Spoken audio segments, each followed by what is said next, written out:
There we go. And then I'll just spotlight whomever may be on Zoom. They were like a minute away. Thank you. This is more helpful. Okay. Cool. Thank you. More concise.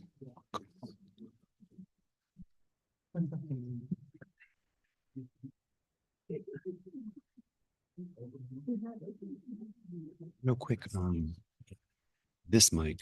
Yeah. Is that mic? Correct. Okay, gotcha. Yeah. Gotcha. That's the camera right there. Cool. Might have to, and I can try and stand up here a little bit too, might have to adjust the camera just a hair if Yeah. somebody comes in really tall or super short, but it's kind of set pretty well. Okay, yeah, I'll do that. I'll just like Yeah, get up and move. Remember that you're tethered to it there, yeah. Gotcha. Okay. Okay. Yeah, good one.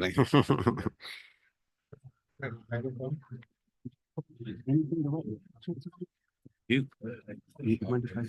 Thank you. Spotting some people on the Zoom world.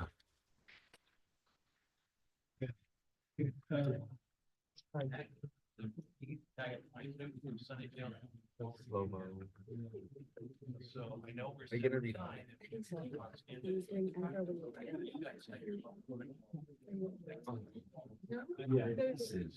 Yeah, it's a shy. I feel like I would have started like stuttering. Yeah.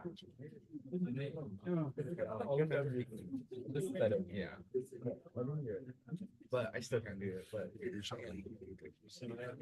Yeah. Cool. All right.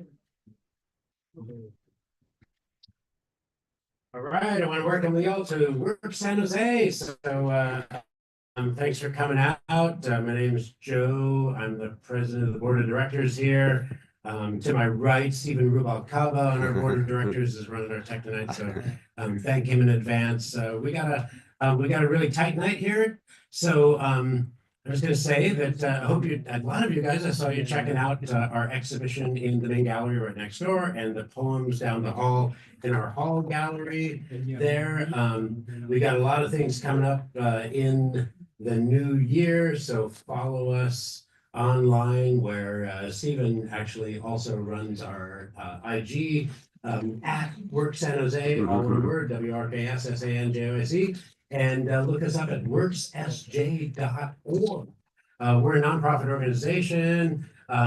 We partner with Poetry Center for this throughout the year. And if you're reading, just remember that this mic needs to be like near your like snoot, and it's adjustable. So we're just gonna like count on you to do that.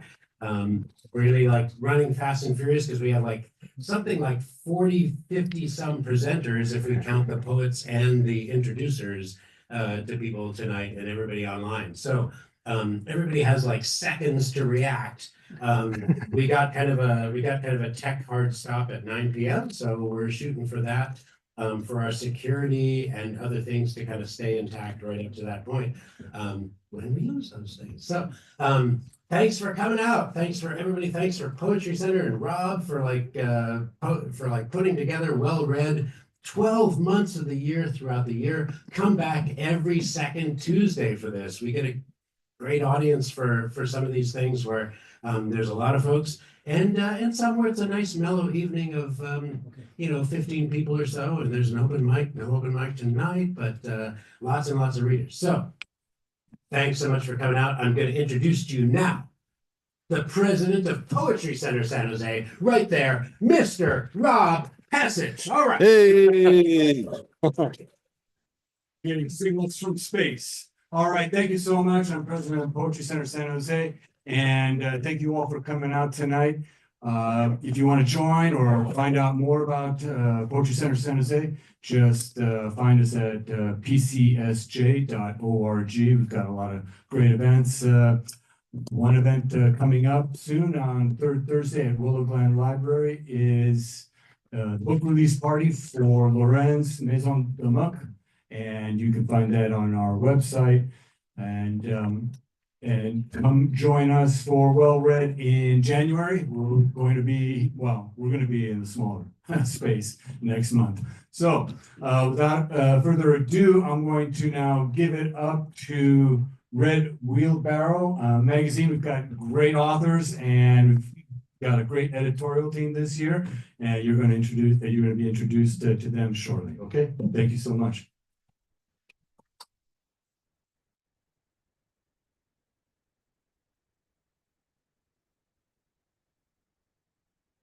Hey.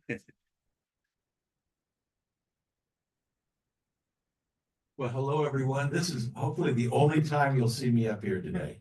I'm the editor of the magazine. I brought all the true editors here, our trainers and our wonderful students. So my name's Ken Weisner, and we edit Red Wheelbarrow through De Anza College. What you see on the screen here is a cover of the magazine, which I hope you all have in your lap by now. You're welcome to stand up and go grab one. Becky's back there and Daryl will be back there selling them, giving them to contributors. If you're a contributor, you should have your free copy. I think I also see, I believe I see Carlos Rodriguez back there. And I just want to, instead of making all the usual thank yous and that would normally come in a moment like this, because I have about 40 thank yous, but that would take up all my time. Even though we're starting early, which is unbelievable.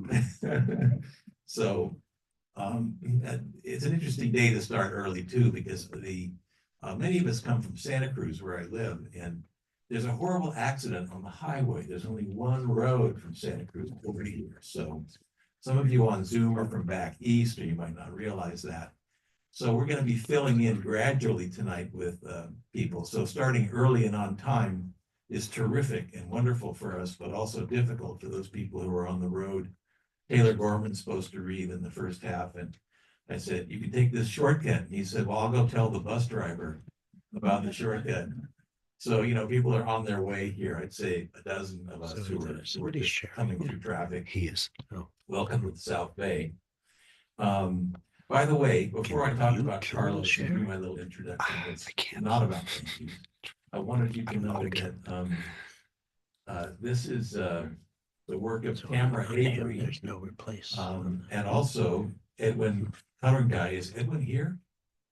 Because he's also coming tonight. I bet he's this is him on the road. So people are kind of walking in gradually, and I hope we get a chance later to we gotta talk about kill my mail. work. It's on the schedule to do so. Kill my mail. But there are 9 artists in this magazine this year, and I really urge you to get the book. It's you sit down for an hour sometime and just appreciate the art. We have 60 images in there.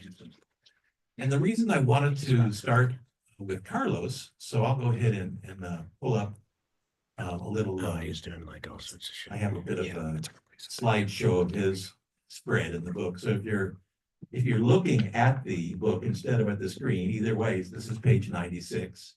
And these 9 artists each have a spread in the magazine. It's one of the things I love the most about Red Wheelbarrow is the mixture of poetry, art, and also essays and occasionally fiction. But Carlos writes, my father moved our family from Mexico to the United States in the 80s in order to find the needed medical care my sister needed to save her life.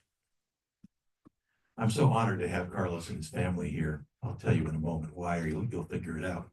My sister is alive today because of the treatment she received. As a young boy in Mexico, before immigrating to the United States, I was being raised in a town whose public spaces were filled with murals that seemed to provide the glue that helped connect the community and give voice to its people. People shared the struggles, hopes, and dreams. So the mural as the glue. By being exposed to these murals, and since then, the works created by great Mexican muralists like Rivera, Siqueiros, Orozco, I've come to understand and appreciate just how powerful a role murals can play in the empowering and giving voice to a community's people in promoting deeper cultural awareness and appreciation, and in visually reflecting its collective hopes, dreams, and aspirations. Well, I just have felt so honored and moved by Carlos's work. I hope you'll spend time with his work and all the other artists. And in the case of Carlos's spread in the magazine, it really features his kind of what I call his method or his way of working, not just the art itself. So you can see how he involves full communities, how the murals are drawn, how children help frequently in the process. I find this to be a tremendously moving image. How within the images you see these kinds of both mythology and also social movements and social activities. See nature. You see the community itself. You see incredibly vibrant color. So in this case, we included, these must be the hands after the work. I don't know if they're your hands, but they're somebody's hands. And I think this is a grocery store. I don't know what street it's on. Yeah. Yeah. Oh, okay. So see, some of my students are going, oh yeah, I know that store. And, you know, and then there's the park where you did the restrooms, an incredible image on each side. Where's that park? It's Plata Arroyo. So there's one person here who knows it. King and forget the cross street there, but it's right above the Yellow Rock and King. Yeah. Exactly. But it's a skate park. Exactly. So, you know, I don't have it here, but if there are people from Santa Cruz that don't show up, or if you look in the book right now, this is page 103. If you look at page 104, we have an amazing image, amazing poem by a woman who wrote about skaters. It's a terrific poem about a skater and about the skating scene. The skateboarding scene. And each side of that building has an incredible mural. You know, we put a couple, there's the skating park right there. I should have this, I'm sorry, I should have this more. The reason I wanted to end with this then now is to, or to begin with this, is because for one thing, there's an amazing, did Tim Fitzmaurice arrive? He's coming from Santa Cruz. I mean, who knows when he'll walk in? So he's not a person who's late too, but it's just one of those days. But he has an incredible poem about Carlos Chavez that's in the magazine that I hope you'll read.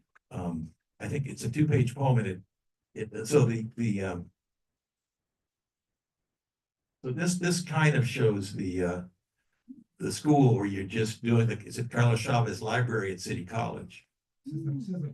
I mean, but Carlos Chavez. Carlos Rodriguez. You have to forgive me. It's the traffic. So Cesar Chavez library wall was just dedicated a couple of weeks ago. And it's just fabulous. And then Tim has written a poem on the death of Cesar Chavez that has the kind of farm worker eagle shape, and then a picture of him. And that's just a total coincidence. It came together with the journal that those two things were both there. So I want to do a tour now of San Jose to see Carlos's work, including the one about Cesar. And so one of the things about Red Wheelbarrow I encourage you to enjoy tonight and in the future is the art, the incredible artists in the community. And Diana Argebright, who runs the museum at the UFRAT on the Anza campus, where we also make this journal, who does just a great job of bringing artists together. So, yeah. So I'm going to actually stop that screen share then, but I thought we could show some appreciation to Carlos for being here.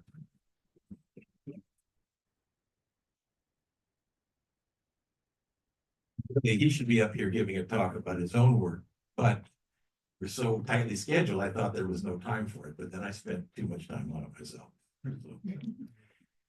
So at this point, the reading begins, and who's the first introducer? So Welcome, Roman.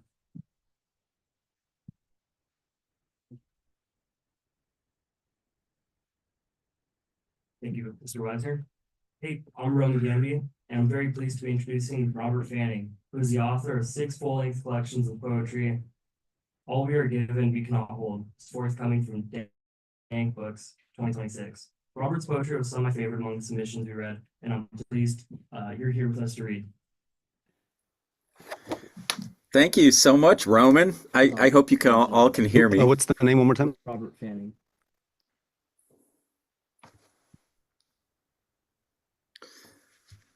Hi, I hope you all can hear me. Can you hear me? Give me a thumbs up if you can hear me. All right, cool. Thanks to Ken and everyone at Red Wheelbarrow for inviting me to this reading. Thanks, Roman, for that wonderful introduction. I wish I could be there with you all in San Jose. I'm here in Michigan, and it's an honor to be with you from Michigan and also to be in your company in this issue that I can't wait to read. I'm sure my copy will be on the way soon. I can't wait to read it.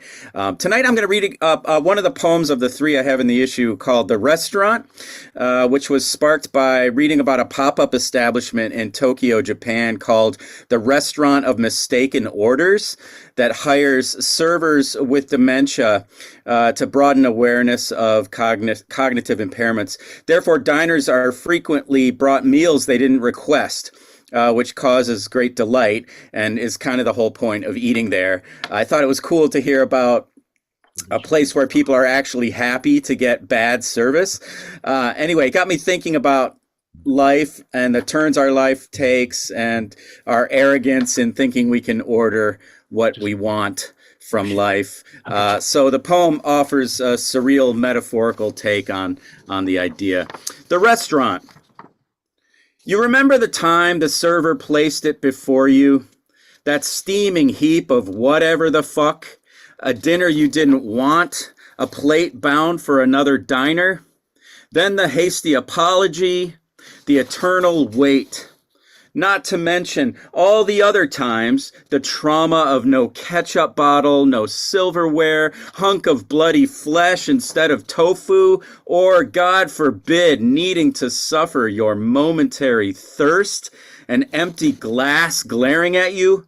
You remember the sting of injustice, the sense of being wronged, maybe even secretly hated by the smiling server, the chef, the management, the universe. Now imagine relinquishing orders, just taking what you get.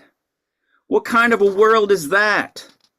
In the dark corner booth, a man stares for hours at an empty place setting. Another receives someone else's dessert. Near the door, a couple grapples with their marriage, suddenly scratched from the menu. A young mother draws both of her children close, handed a plate of stage 4 cancer, as another leaves, opening their bag to find a to-go order they didn't place. The dream job, mansion on the bluff, its glass facade a mouth filling every evening with the spilled sherbet of a sunset. And here it comes, at last, your life, just as you imagined it, perfect and succulent, trailing a sweet flag of smoke as it passes you by. Thanks, everyone.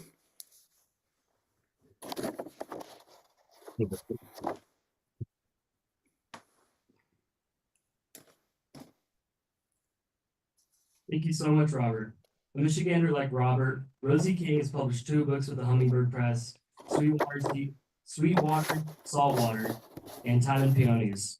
She is not only a great poet, but also, from what I hear, a wonderful nurturer of other poets, as well as healthy flowers and gardens. Please welcome Rosie King.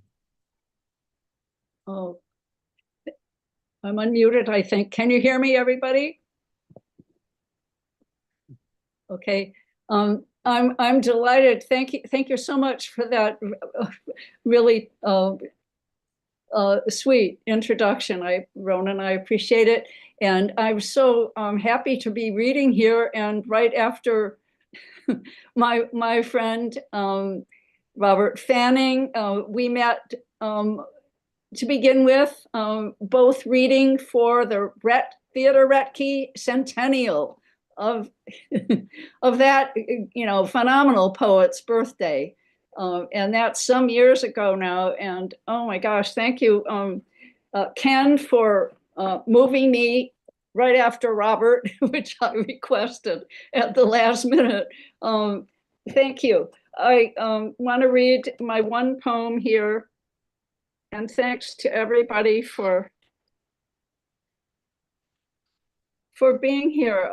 And I feel really honored to have this poem in this issue of Red Wheelbarrow. I'll start here. It's called Fig Tree Fills the Sky. And after Robert's full on energy, here comes The Fig Tree Fills the Sky. There's no way to see. Oh, page 190, by the way, in case you have a book. Fig tree fills the sky. There's no way to see the three weathered trunks braided together, twining upward, and not be struck by the severed one, cut short down low, clasped tight between the two, still rising. The three still touch one root, hard not to feel the cut, the mingle of limbs, green leaves and fruit above, a breath away on the stumps, smooth bark, knobs of green. Thank you, everyone.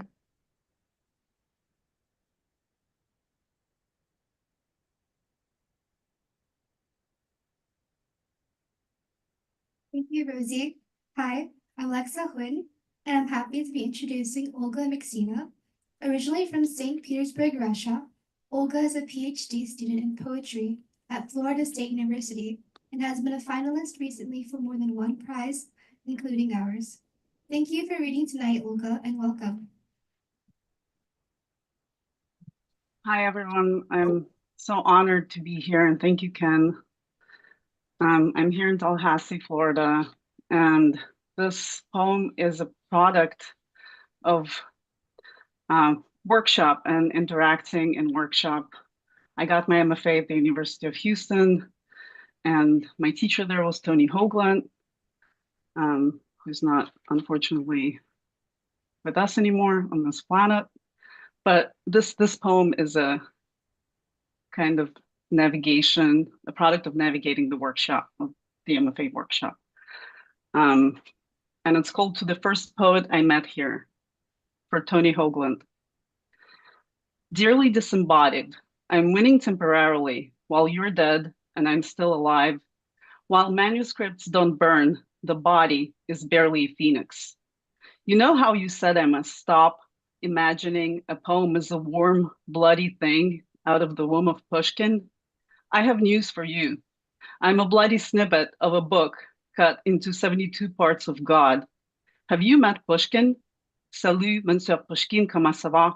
Tell him he must stop imagining he gave birth to the Russian language. He's an ant propelled by the anthill to follow Icarus into the sun. There are no languages, except for the sign language his unknown apostle is currently using to dance with the dead. There are no languages. I'm sure you know this. Now when you're a thread, God uses to bookmark the dust. Here's a slice of flesh that isn't flesh. It lets the sun through like a downpour inside a crystal. That is to say, I loved you. The way I realized while looking up inside a poppy field. Raindrops are bullets and God is holding the machine gun. This world is full of comfortable graves.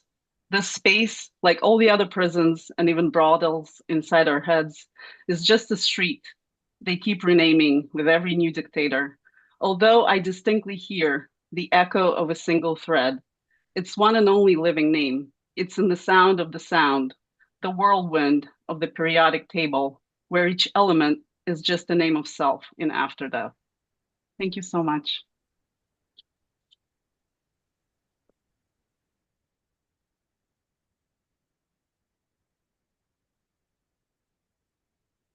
Thank you, Olga.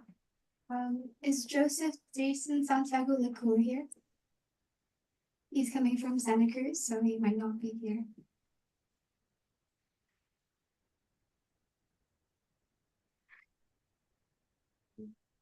Okay,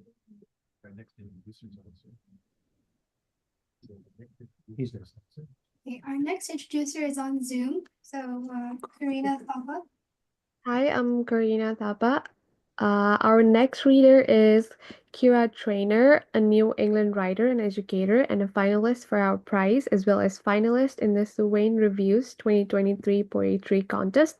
Among other things, she is interested in imaginative healing and listening to the unheard. Welcome, Kira.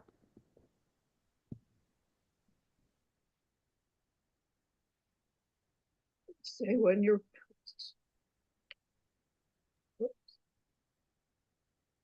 Can you hear me? Yeah.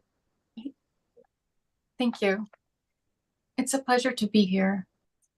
My little poem, just on page 141, is called The Other Grail. Winter's unchewed gristle clings to his leavings, uncloaked by snow melt, a jaw here, a rib there, nestled in the bitten fescue. Down trail the deer scatter, blowing, their bones almost safe in their bodies. The eyeless tunnel of darkness sees me, sees the stilled, silent animals hiding in brush and burrow, while I trace the ancient braille of cranial sutures, recalling the grail of emptiness, the Tao's pot, useful where the clay is not. Still, sometimes I dream they will know me. Sometimes I dream that the moon will lead them to my window, that they will stare at me curiously as I sleep, as if we are all friends here. But even the vultures in their gentle circles drift off, and I leave the skull in the hushed meadow. It's time to go home. It's time to go home. Thank you. Thank you so much, Kira. Our next reader, Dion O'Reilly, is a vibrant and funny and smart and prolific poet and former educator who splits her time between Santa Cruz and Bellingham, Washington. Her most recent of several poetry collection is entitled Sadness of the Apex Predator. Welcome, Dion O'Reilly. Hello. Oh, my screen is dirty. My camera's dirty. Hold on. There you go. Okay, that's better, isn't it? There. Maybe not. Okay. Okay, it's wonderful to be here. I'm just going to jump right in because I know how long these can go on. Making pancakes. He wants to get it right. Whips whites to a froth, folds them in, while yolks in their demi-tasse shells wait for their moment in the batter. I can't help thinking his furrowed brow, the thin seam between his lips, resembles his attention as he tends my body, something he also takes quite seriously. Like most men, he's quiet when he does it, while I open to any music, my sighs and groans a bit like cheerleading. The more I sound excited, the more we both are. I read women are more vocal to attract their next favorite, lurking behind a vine. After the big moment, when the first paramour succumbs to stupor, as they invariably do, the next one jumps in and the multi-orgasmic woman carries on with her song. Ah, the old matriarchal days. Now that's service, I say, as Michael hands me a hot stack steaming, fragrant, a butter filigree on the skins, smattering of berries on the side. But really, ladies, how many pancakes can one girl eat? Quite a few, actually. Awesome. Thank you. Thank you, Ken. Thank you, readers for Catamaran. Thank you, people, for showing up. Hi, I'm Stephanie Stein, a longtime reader for the Poetry Prize. And we had over 2,000 poems this year. I'm really pleased to be introducing our 2024 Red Wheelbarrow Poetry Prize final judge, Kim Addonizio, who's joining us tonight in Zoom from Oakland.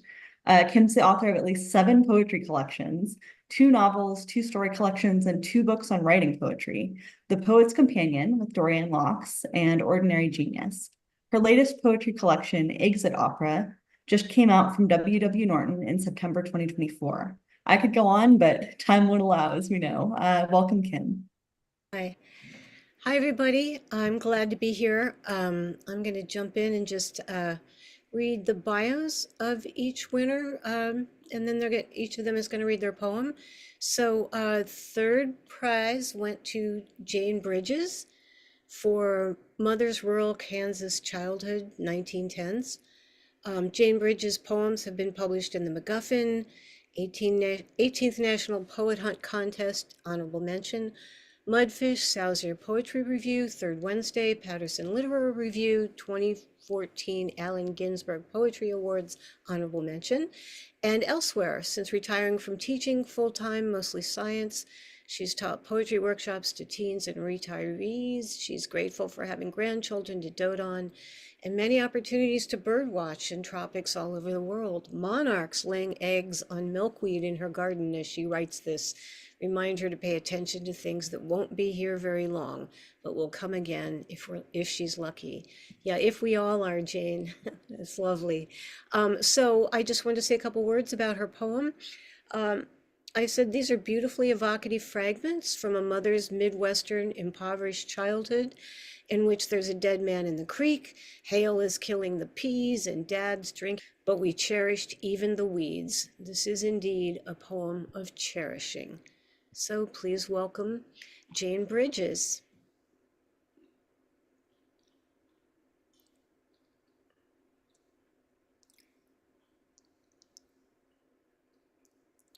You're muted, Jane. There. You Can you hear me now? Yeah. Tells me to unmute. Let me get the box out of the way there. Thank you. It is a pleasure to be here, and I feel very fortunate to have a chance to share this poem with you this way. My mother wrote this little memo book in phrases, and over several years of her life, I don't know exactly how old she was when she wrote it. My brother passed it on to me after she died and thought I might enjoy it. And enjoy isn't really quite the word because it was very hard to read. I've chose some of the phrases to put into this poem, and I think you'll see why it's hard to read. Never just rain, but raining pitchforks. We'd ride our stick horses, play pickup sticks. Stick tights would cling to our baggy black stockings, using old black socks for Kotex. My little sister Ruth and I finding a dead man in the creek. Cat having kittens on Aunt Aura's lap. The calf eating arsenic. Hail killing the peas. J&H flour sacks used for our underpants and to carry the big rooster. Living with dread when Dad got down from the wagon drunk, we hid in corners of the cellar among rotting potatoes. After their last big fight, Mama wearing a black and white dress, new with sleeves torn out. People standing around, waiting for something to happen to fill themselves up. hard, bare, hard-packed yard, how we cherished even the weeds. Thank you. Thanks, Jane. Beautiful piece. Second prize went to George Kramer. George R. Kramer hails from Canada, Colorado, Kenya, New York, and Alabama, but he's a longtime Virginia transplant. He's the child of refugees from Nazism and communism. All of the above influence his writing. His work has recently appeared in Better Than Starbucks, The Atlanta Review, Sixfold, and elsewhere. And his poetry website is https://blueguitar58.wixsite.com/website-1. You might want to put that in the chat, George, if anyone wants to check you out, or you could just Google George R. Kramer. Blue guitar, I like that. I like the sound of that. So George's poem is Driving the Prison Bus is a Calling, and I wrote this about it. A plain spoken piece that compelled me the more I read it. The driver of the prison bus notes dispassionately that the supermax, where hardened and uncontrollable prisoners are housed, is a deep sunk hole. The sights the new prisoners tuck into their awareness and memory, the last they'll see of the outer world, aren't the expected ones, houses with families, lovely places they'll never go. They're boarded shacks and cornstalks huddled half alive. Are we to take the ending seriously or ironically? Either way, I felt I'd gotten an important glimpse into these ground down lives. So please welcome George R. Kramer. Thank you, Kim. I appreciate that. And I want to say how greatly honored I am by the recognition and being able to be here and to appear in print in Red Wheelbarrow. It's all a great honor. I will just briefly say this poem had kind of an interesting evolution. I found in most of my work that wherever I start on a poem or whatever I think I'm going to accomplish when I begin a poem, the poem usually takes on a life of its own and goes in a direction I wouldn't have expected. This particular poem was part of a group of poems I was writing about the dignity of work. This one in particular was responding to a poem I've long admired by Gary Snyder, titled Why Log Truck Drivers Rise Earlier Than Students of Zen.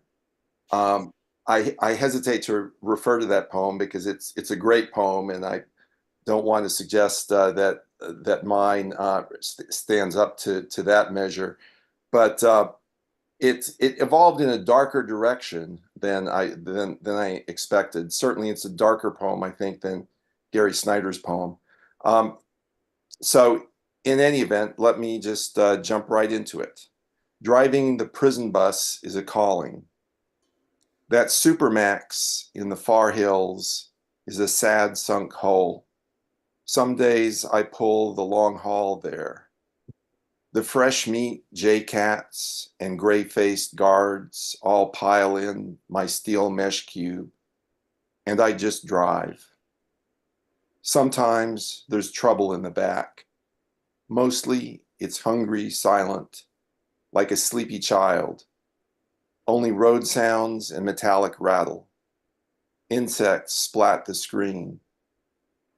I just drive past sites for the new fish and lifers to tuck in. Burger joints, boarded shacks, boneyards, corn stalks huddled half alive. Summer thunder spits needles of rain. Then Route 17 curves through fog for miles up and down the mountain. Today is one of those days where I just drive and think to myself, man, this is fine work. Thank you.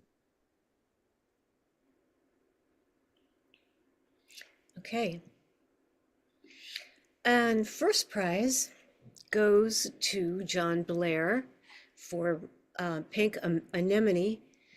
John is the author of the award-winning collection of short stories, American Standard, which won the Drew Hines Literature Award, one of the world's most prestigious prizes for short fiction, as well as 3 prize-winning collections of poetry, Playful Song Called Beautiful, The Green Girls, and The Occasions of Paradise, and 2 novels, A Landscape of Darkness and Bright Angel.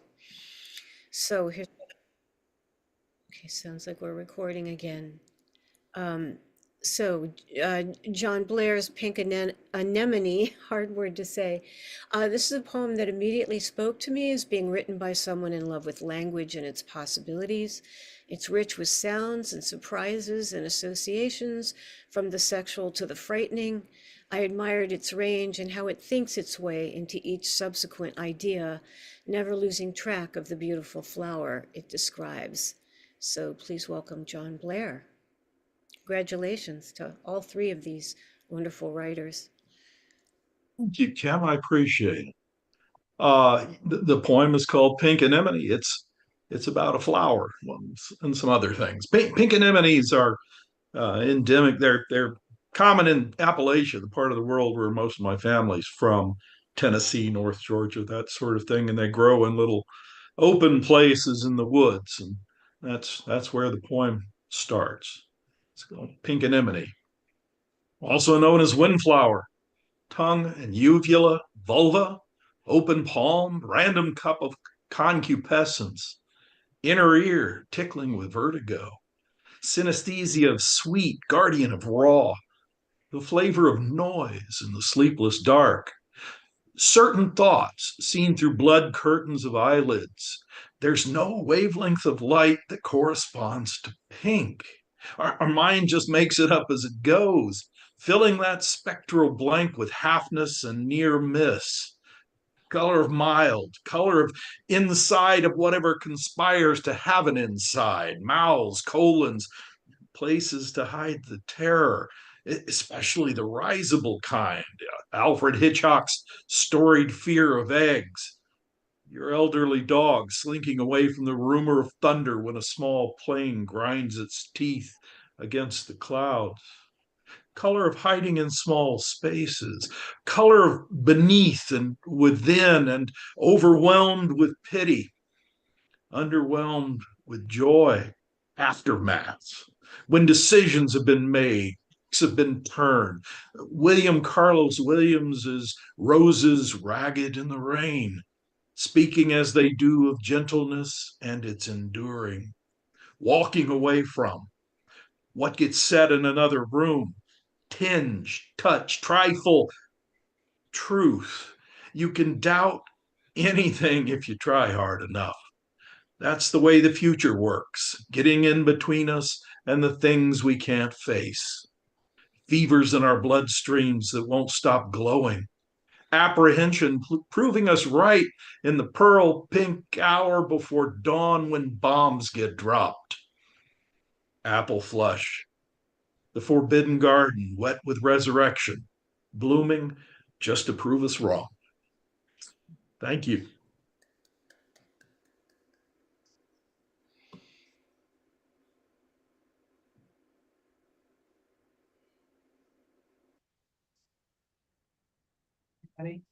Can you hear me? Okay, all right. Thanks so much to John, JR, Jane, and Kim. My name is Cynthia White, another screener for the Poetry Prize, along with Stephanie and Daryl De La Cruz, who I don't know if he's back there. He was going to be back there selling books. It's true, we all read over 2,000 poems this summer. John's first place earned him the letterpress broadside by Gary Young, which is up there that you can see. And it's available for sale tonight. You can either get it directly from John or at the back table there, it's for sale. So thanks so much to Gary Young and his letterpress prowess. Also with us tonight is the artist Bushra Gill via Zoom. And her work can be found on page 2 and pages 24 through 32. So I think we're going to have a little slideshow, and I'm going to read you some of her artist statement. Have we started that? Yes. Okay. Inspired by Islamic geometric patterns, I tessellate images from everyday life to create rich and complex surface structures in with paint, print, and wood collage.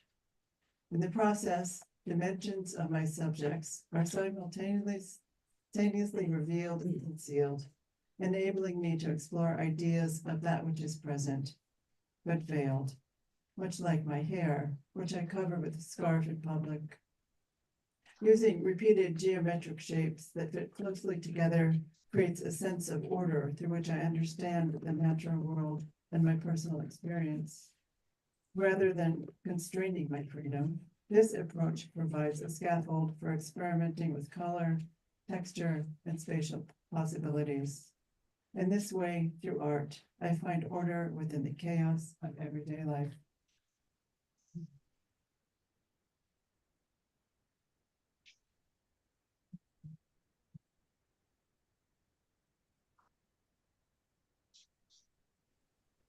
Hi, thank you for including me. I was very pleased to be asked to be included in this publication, especially since the work is on display at the UFRAT. Also a great honor, so thank you so much, appreciate it. Thank you.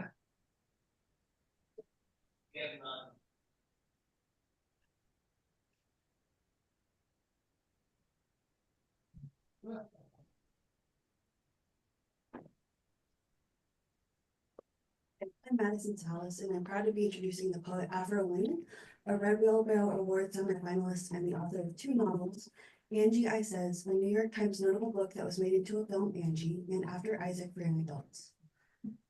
Avra leads a New York Writers Coalition workshop at the Center for Independence of the Disabled, New York. Thank you so much for staying up to join us tonight, Avra. Okay, thank you so much. Thank you to everyone at Red Wheelbarrow and for putting me on it before my bedtime. My poem is called Remember This Was 1969. We were in college. There was a dance. We called them mixers, by which was meant different schools, men and women. Merville was there.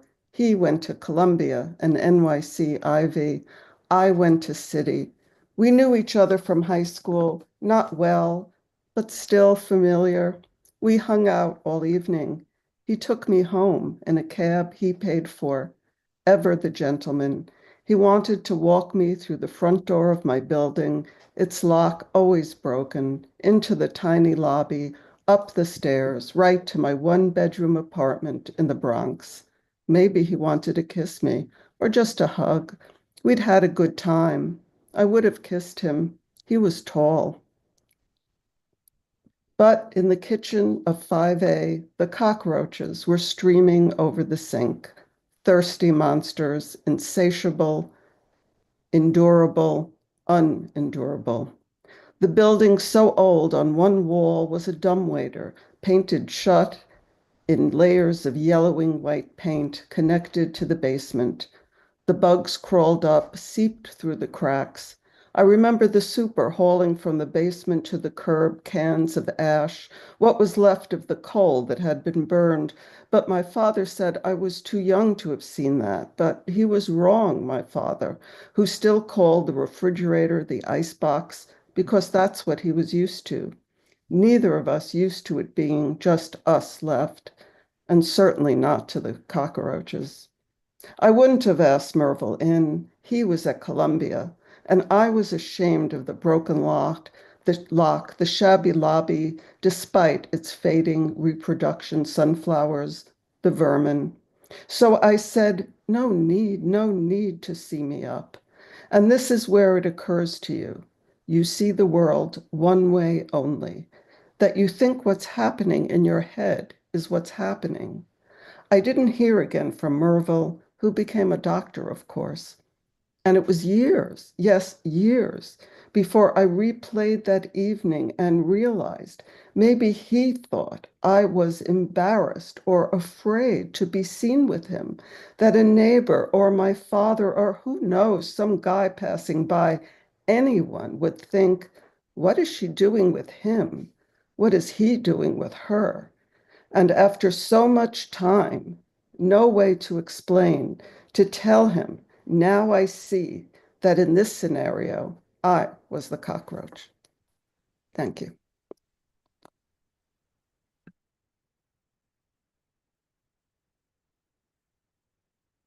One of my personal favorite writers in this issue is the talented prose poet Taylor Gorman. I'm so happy that he is here to read to us tonight. He's been published in many magazines. Taylor lives in Santa Cruz with his cat. And a warm welcome to Taylor Gorman.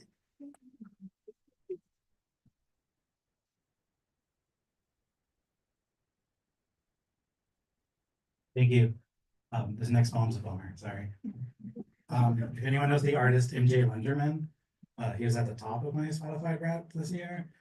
He says that precious memories are the ones that suck, and so in that token, this poem really sucks.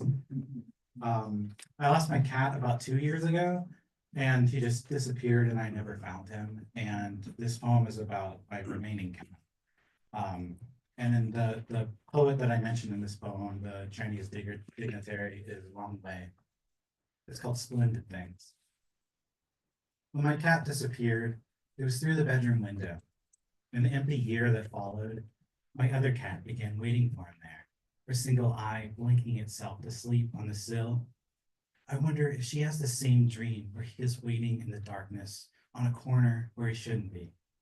There are no words in her vocabulary to tell her what I do not know myself, how it became winter so quickly, why we are colder. But she could hear the months of rain that pulled the ink from the flyers and bled them in the pulp. How could I explain that at some point I could no longer spend each night stapling them to the telephone poles that I had memorized throughout the city, calling his name till my voice could no longer carry it? How could I explain that there was nothing left? Now, when she is by the window, I read her poems from a dignitary in China, 1,000 years separating us from his dynasty.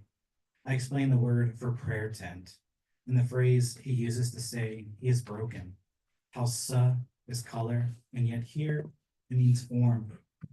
I show her Qishao on a map of what is now Henan, and draw the characters of Shangxi on her fur as she falls asleep, saying it means affairs of the past, and yet here, splendid things. I tell her the poet is saying goodbye to Zulong, a person he once shared robes with, and who has visited him in his exile in the mountains. I tell her they are both old, and the poet knows that they will never be in the same tent again to pray. But he is quiet as he undoes the ropes of the Sampan boat, gripping them in his hands as if to tie himself to the Yangtze River. And when he looks up, Zulong is far down the bend that curves into the winter fog between the mountains. I tell her that he stands there for a long time, looking. Thank you.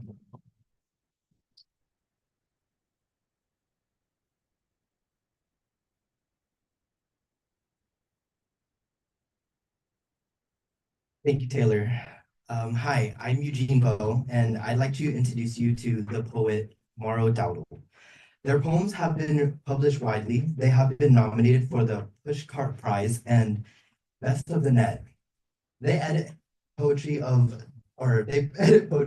Sunspot Literary Journal and curate a performance series in Hillsborough, North Carolina, featuring traditionally underrepresented voices. They live in Durham, North Carolina. Please welcome Morrow Dowdle, who also stayed up past their bedtime for us. I did, and with a sick kid up all night last night, but it's so worth it. Can you all hear me okay? Sometimes my reception's bad out in the country. Thank you so much to Ken and all of the readers. I'm really honored to get to be part of Red Wheelbarrow in general, and certainly the prize. It was really exciting to imagine that Kim Addonizio might read my work, as she's a poet who I've looked up to for a long time. So thank you so much. In which I inhabit for a moment a Whitesnake video. The morning after we make out, Phil sends the message that he's never felt like this before.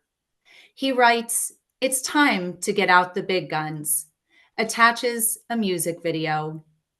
Is This Love by Whitesnake plays.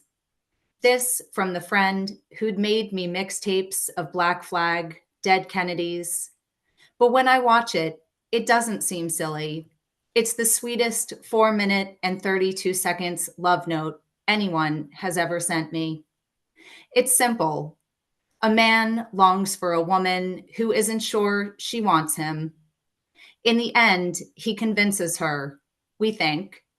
On my apartment floor, Phil groped my breast, kissed my neck as my kenneled terrier watched. Innocent, almost. I imagine him in 1987, teenaged, watching MTV, where he imagines he's the hero of this mist-machined scenario. Oh, it was so complicated. Both of us cheating on our spouses who were both cheating on us. Was it a crime then to want for a moment promises made by a hairband hand-wringing their way through a power ballad? To want salvation by grand gesture, a gorgeous blonde mulleted god to answer, to know just what could be wrested from a reluctant lover when he bends her across the hood of a pure white car.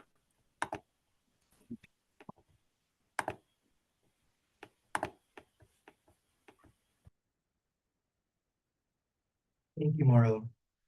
So now I have Mirande Bissell, is the teacher and poet who lives in Patapsco River Valley, west of Baltimore. Her first book of poems, Stalin at the Opera, was selected by Diane Seuss as winner of the Ghost Peach Press Prize and was published in 2021. Please welcome Mirande Bissell.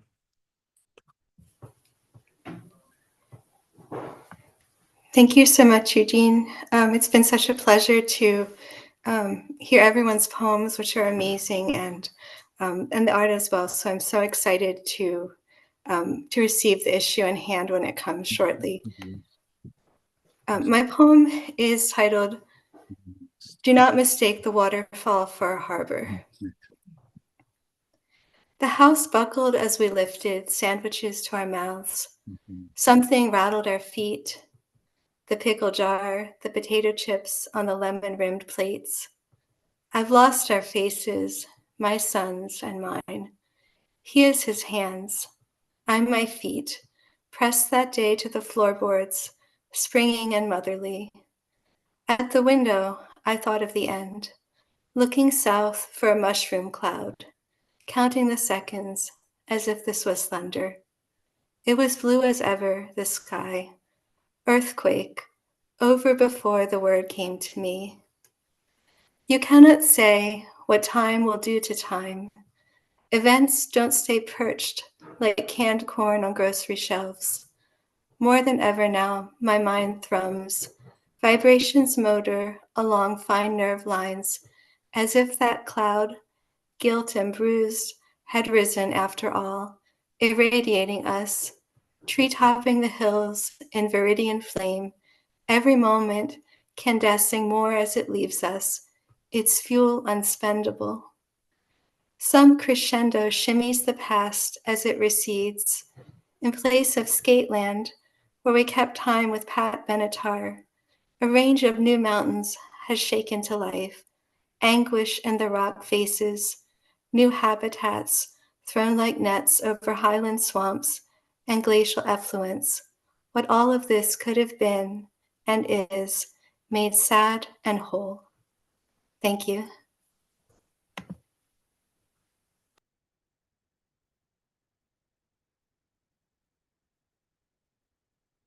Thank you so much, Miranda. Joseph Jason Santiago LaCour is a performance poet and culture worker extraordinary currently living in Santa Cruz, California. You can hear his spoken word through Bandcamp and Spotify. This is his first time publishing in Red Wheelbarrow, and hopefully not his last. Please, a warm welcome for Joseph Jason Santiago. Yeah.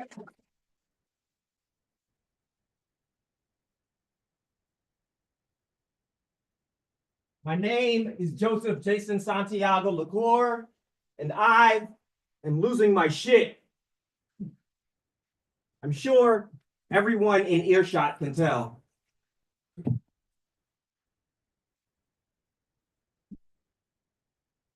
Yeah.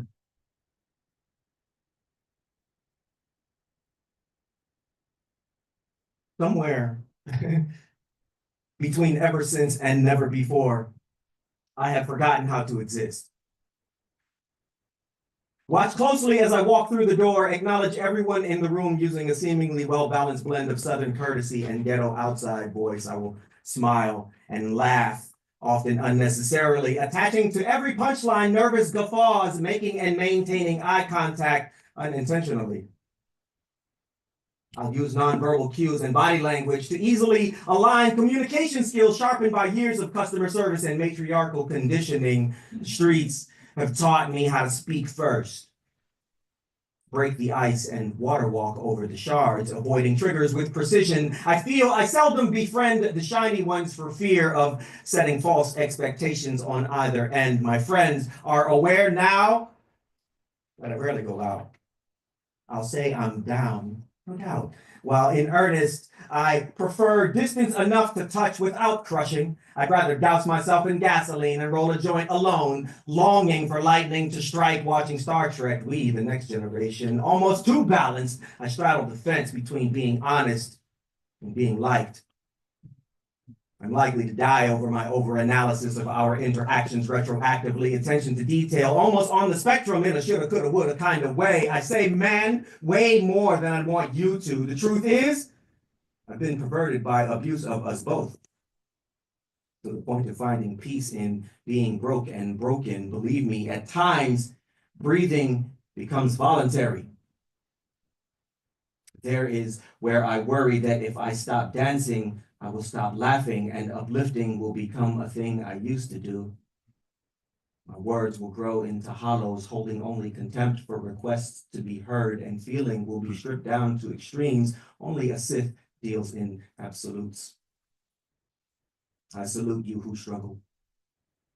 The stress is unbearable, even for the strong, but falling prey to this beast is not speaking up. Sinking into the dark and not reaching up. Crucified to an anchor of anguish we feel. What we feel means just as much as the very air in this room. Fear keeps us alive. Lets us live. Lets us let go. This buoyant soul is worth its weight in salt. It's not your fault you can float. Find your fight and fuck it. Despite our programmed attraction to destruction, we are born to be a single leaf in an ancient forest of to be the lone wolf howling cursed spells at her moon cry, to be free, to be.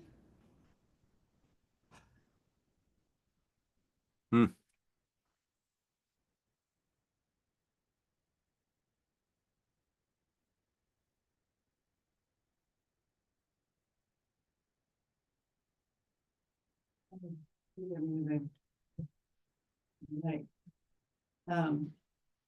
Nonfiction writer, poet, and collage artist Patrice Vecchione's art show, Imagination Migration, is on view at Gabriela Cafe in Santa Cruz.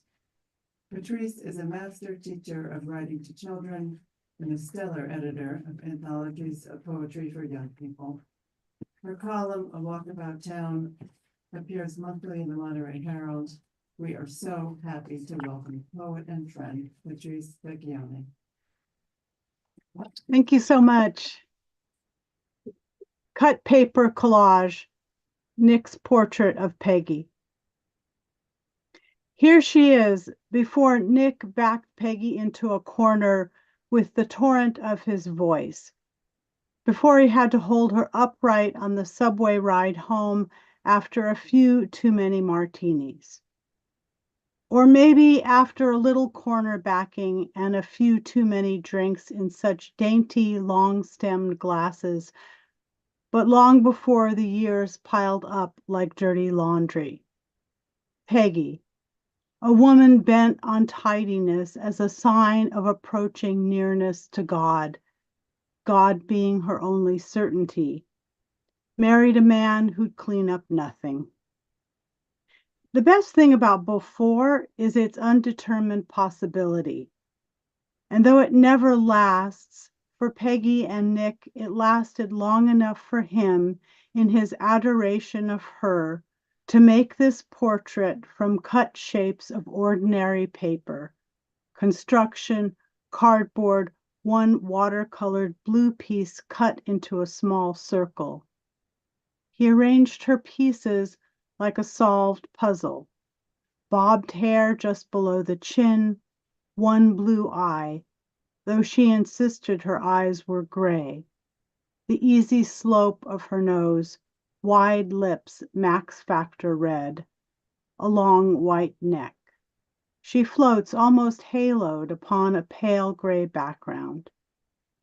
Here she is, as he saw her when they were almost young and free as two people encumbered by childhood but determined to break away could be.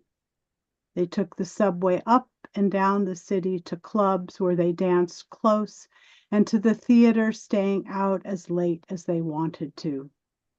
This is the portrait, the only thing from him that she didn't destroy after leaving, finally.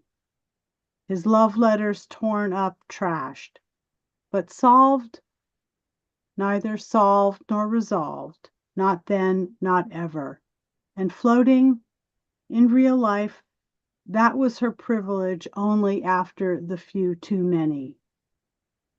It's the look in her eye that catches a viewer's eye first. Pensive, downcast.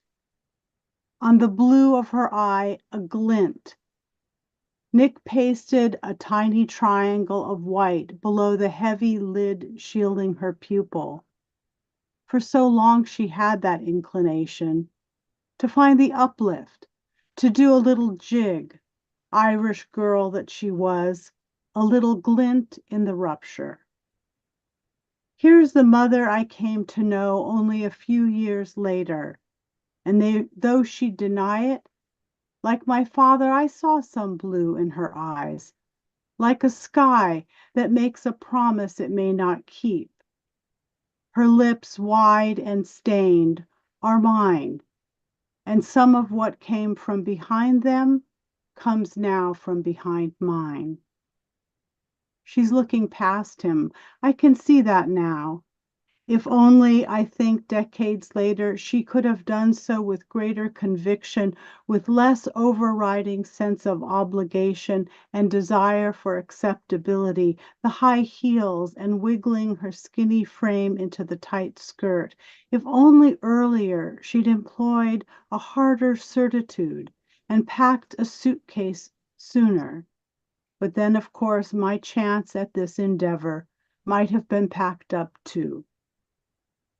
Instead, though gone from waking life, she resides, never resting, leaning back against my bedroom shelf. And with that always open eye, she watches for what she never got, and watches over my sleep each night. She watches, as when I was a fitful, colicky baby, and lately, while I am too many years without her, mostly I sleep well. Thank you. Thank you, Patrice. Our next person, Gabriela Gutiérrez y Muhs, is the author-editor of many important poetry collections. Her poetry collection, How Many Indians Can We Be? ¿Cuántos indios podemos ser? Was published with Flower Song Press in 2022. Please offer a warm welcome all the way from Seattle for Gabriela Gutiérrez y Muhs.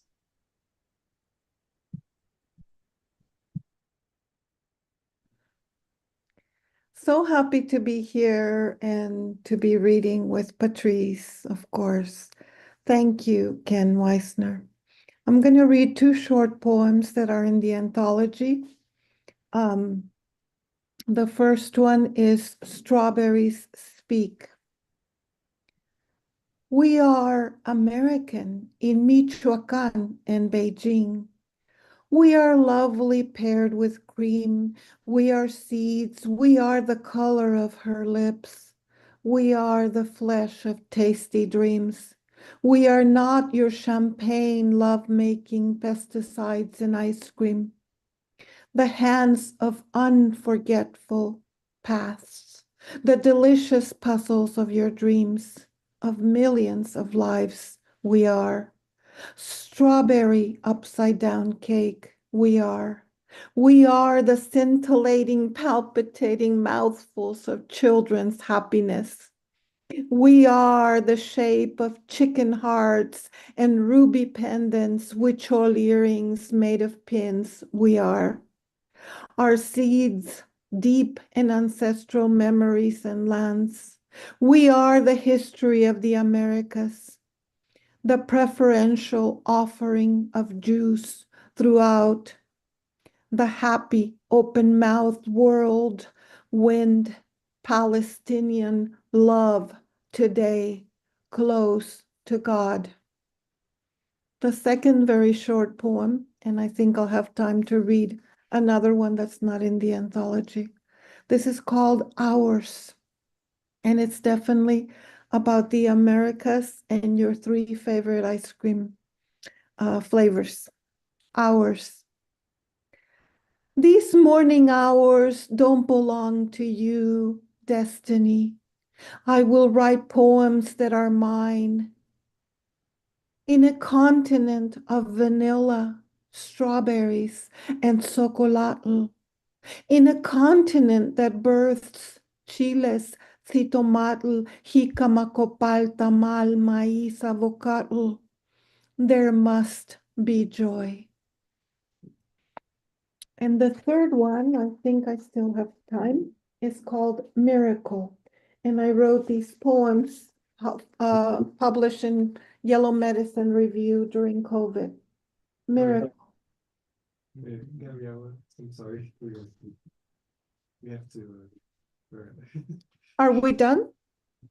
There's not enough time for the finish one. Okay, that's fine. Thank you. Good evening. I am Cesar Peña.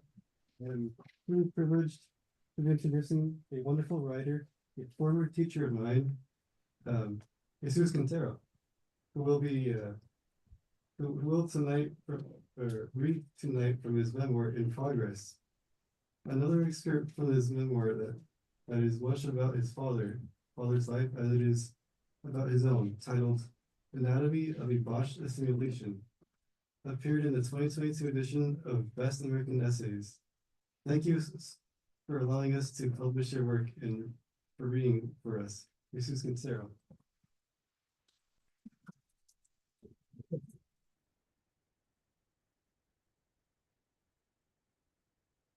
So this is our bodies of work. It only takes a sneeze to cause an avalanche, and in the economic world of the undocumented, it can just as easily start with a cough. Just one pang in the side, and then you're being buried alive in a torrent of hospital bills. And to avoid this, anytime somebody became sick in our family and it no longer helped to cough into a pillow, and now it was a form of cheap medicine, we avoided the city hospital. Instead, we'd go to the local clinic. No, not that one. The one in that Latino strip mall, Oliver's, circa 1985, sandwiched between a phone repair joint and a knockoff Dollar Tree store. Sickness and upward mobility both have their price. And when money and el tiempo were too tight, we'd go to the sobador, the massage healer who lived in the projects, El Campo del Gobierno.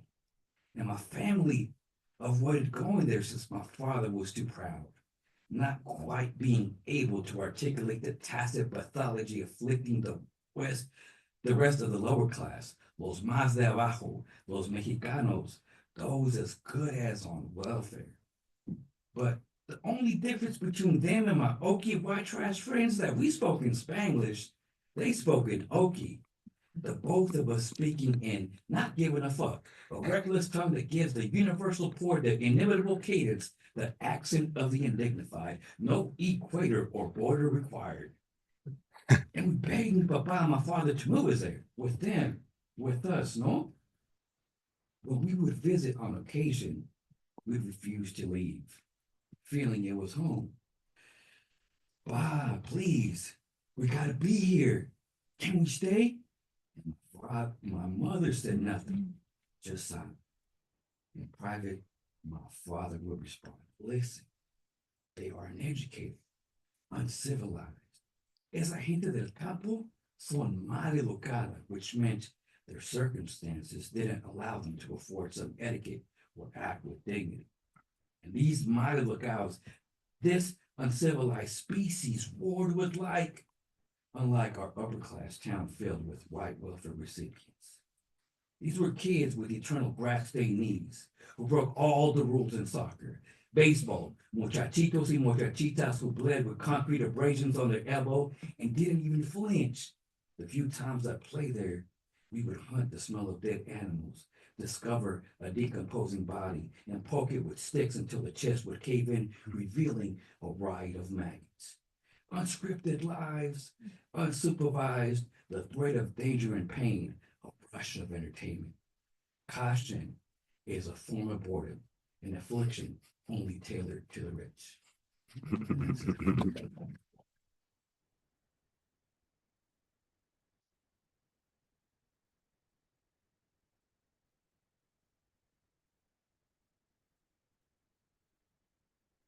Jesus. Yeah. Now, Sarah. Now, your next one up, Sara Femenella. Femenella. Sorry. A poet from Southern California, was also chosen by Kim. Addonizio, a finalist for the 2024 Poetry Prize. Her poetry manuscript, Elegies from One Small Future, has been a finalist and semi-finalist for various book prizes. Unfortunately, we can't publish the whole manuscript for Sarah, but we did get to publish one of the poems and we're grateful for it. Welcome, Sarah, and thank you for coming all this way to read for us. We're honored. Thank you.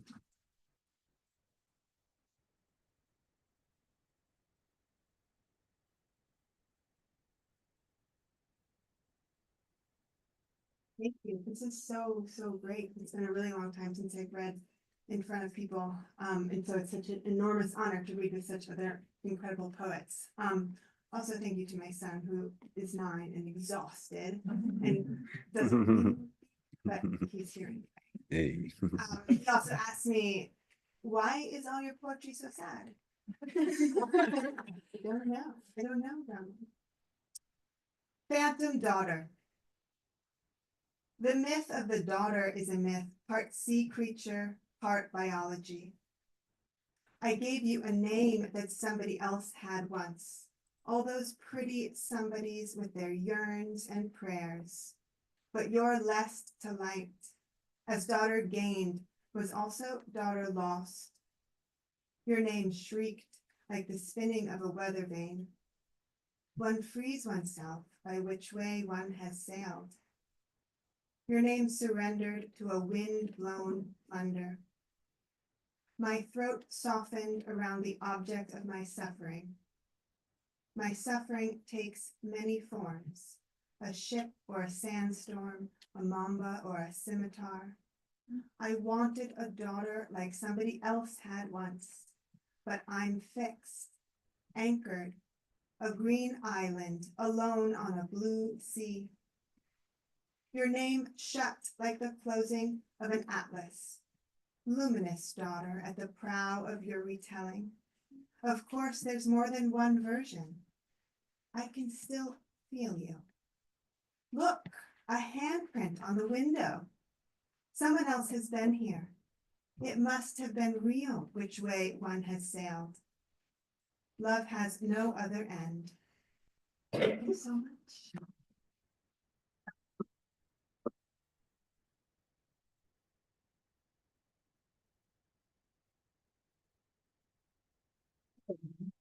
We're gonna look at some art that's in this issue. So we're gonna highlight some art of Edwin Caronge. We have a slideshow for you, I believe.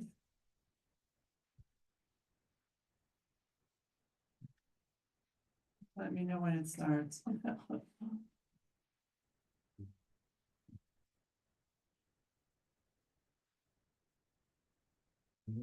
Is Edwin here? You could ask. Oh, he's here? Do we want him to read about himself? No, you can read it. Really? You want to Do you want to come up or? No. Okay, so I start reading? Okay, all right. Edwin says, for me, everything comes first and foremost from the street. Based in San Francisco Bay Area, I am a graphic design and multimedia producer. With a profound passion for photography. My journey began in Southern California's skateboarding subculture, where I often snapped shots of friends skating on streets, ditches, and backyard ramps. This love for skateboarding and documenting its adventures sparked my initial interest in photography. My formal training started in high school darkroom and graphic art courses, then continuing into university alongside my studies as a graphic design major. Photography remained a constant sideline companion in my life. It was my wife, Leisha, also a photographer, who introduced me to Alex Webb's work through the book, The Suffering of Light. This was an epiphany, marking my introduction to the fine art world of street and documentary photography, igniting a passion that transformed my hobby into a dedicated pursuit. I want to look at the pictures. Here's our back cover. Oh, gorgeous.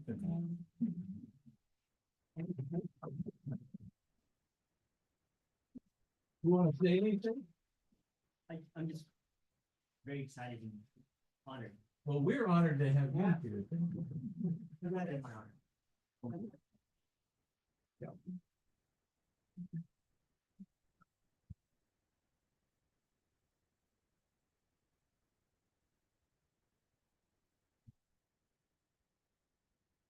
Chelsea, is Chelsea here? Yeah. Okay, great. So Chelsea will introduce. Oh, no, I don't know. Oh. Thank you. Are you on the right? We kill the share. Have to stop the share.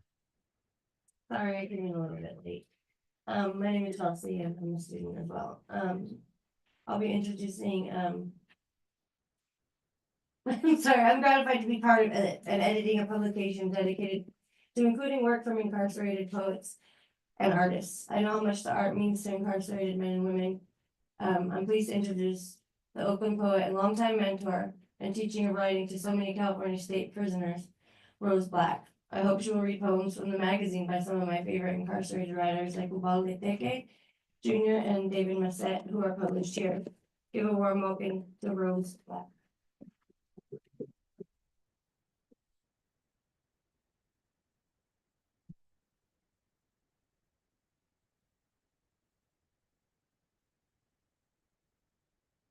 Hello, everybody. Okay. This wonderful poet and artist, Jessica Diana Garza, died last June at the age of 67. And this first illustration by her is called Angels and Cherubim. And it was originally published in the 2016 Red Wheelbarrow, where she had many, many wonderful illustrations and commentary.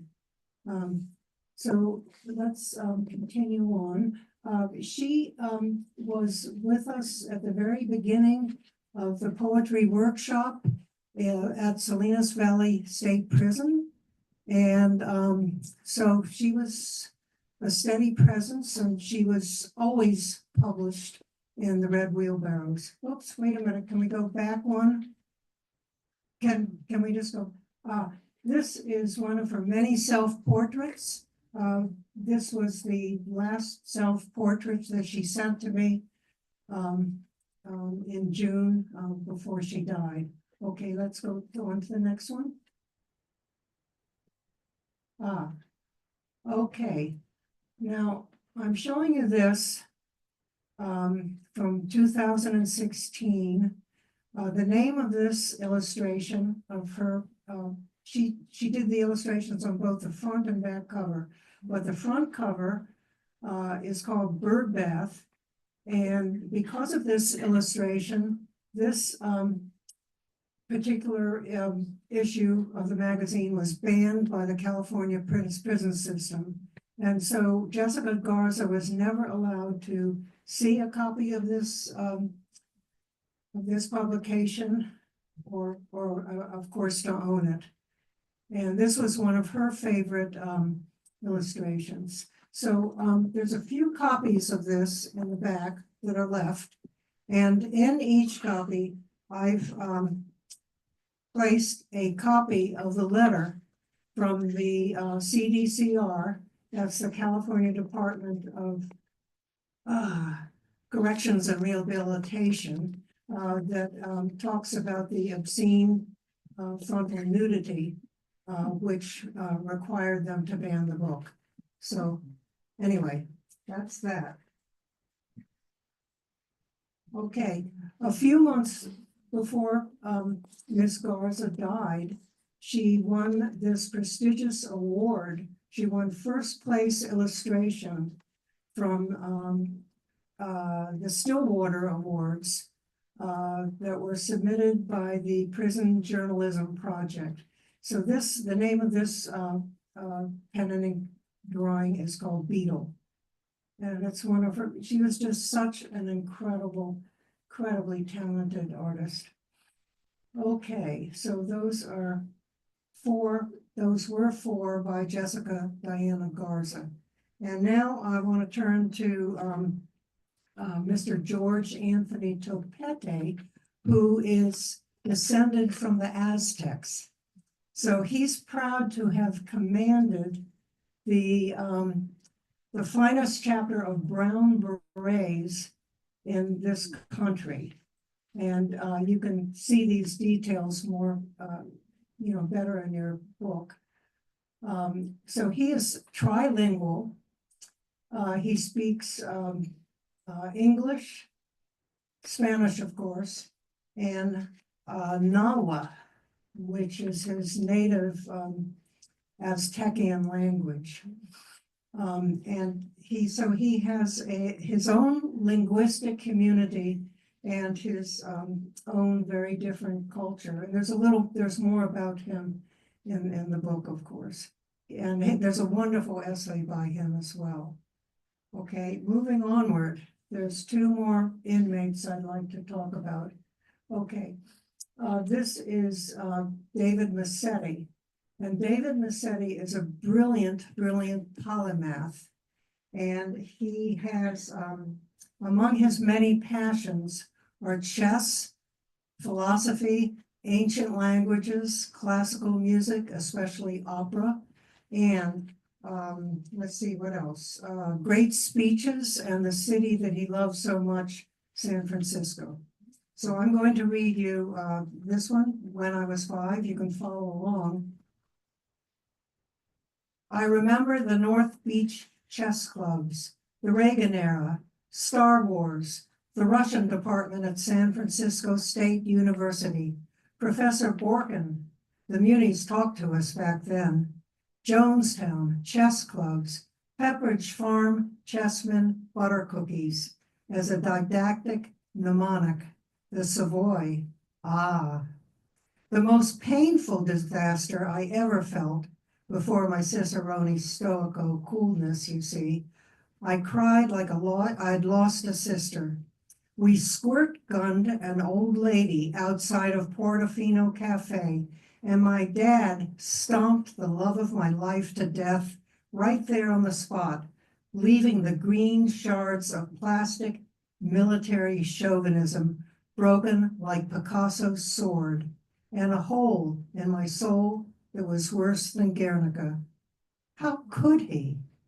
A different time, a different expectation, a different estimate, and hope. Yes, we had hope back then.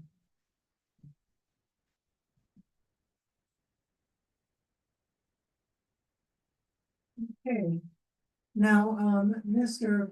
Hari Risset is a very talented musician who he writes poetry, rhythm and blues, rap, spoken word, and urban fiction. So this piece of his I'm going to read to you is called From Lost to Smarter. He always writes, you know, as his pieces are a piece of music first, and they all have poems within them, of course. Okay, this one is called From Lost to Smarter. Mama, why do the police kill black men like they do? I don't know, baby. I'm just as lost as you. It seems the only thing you see on TV. Be glad it wasn't you. Be glad it wasn't me. My friend told me to never trust a cop. Oh, is that so? Yep, because they're never there when you need them. Correct. And when you don't want them around, they always show. Do you remember the LA riots? Of course, dear. Very clear. What happened, Mama? I'll tell you when you're older and can better understand, dear. Well, I know how we could fix things. Oh? So what you fixing and how? Cops killing black men, we should riot now. So, harming those who've harmed us will fix everything. Wow, I didn't mean it like that.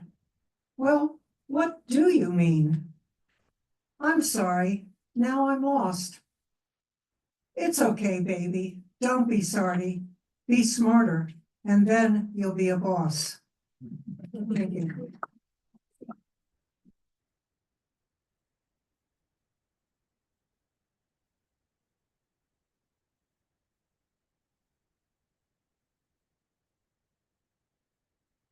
Thank you, Rose. That was actually really, I like that a lot. I'm a justice impacted person myself. So our next reader is a widely published poet and committed teacher of incarcerated writers.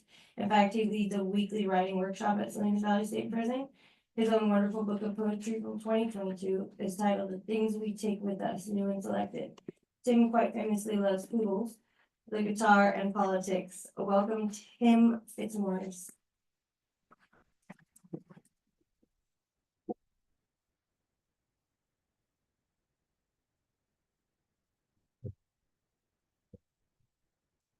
We stopped on the freeway for an hour and a half. Made it. So happy to be here, and I want to thank the people that put this together. It's really wonderful for you to do that. And I decided to bring two poems. One is I'm going to read a poem that was written by one of my students at the prison. He wrote it 8 years ago. I saw him 3 weeks ago. I walked up to his cell. I did cell front, you know, and go to cell to cell. And I said to him, this is going to be published in a few weeks. He already get permission for it. And he said, you know, it's my birthday today. I'm 50 years old today. He's been in prison since '94.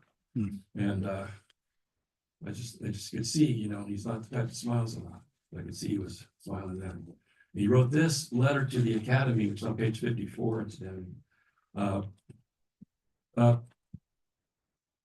Because I asked them to write things to my students at the University of California, and he was in that mode. But the way that he works is completely. He has a control of language, or a way of working language that I have never seen before. Just absolutely love his writing. He's just one of the best poets I've ever worked with anywhere. So this is what he wrote in 20 minutes in the gym at Salinas Valley State Prison. Each morning is accustomed to a drag that screens no near light in the future. I'm boxed in, clinging to the pleasure of my anguish, dizzied by the spell of the nurse's smile. You have to meet the nurses at the prison. Thinking in circles and chuckling at the same image dolled up 4 months ago. Funny, there's once in a lifetime thought for this incarcerated redeemed. But if I had a scholar, a collegiate in me, a college grad, a serene visited my intellect. Is there a hidden academic respect living in my chest? A comfort soothes my collegiate thoughts, and activation of my collegiate quest scrams into pursuit, asking for information as to gain admission to UCSC rubbed me an appreciation. These thought patterns have carried my fancies past the hills that wedge us, and visions of an executive such and such fill my desire. I am the chaser of a new world, mounter of the highest mountains. My dream bears existence because reorientation of my mind woke up one prison morning and told me I was smarter than the door that traps me.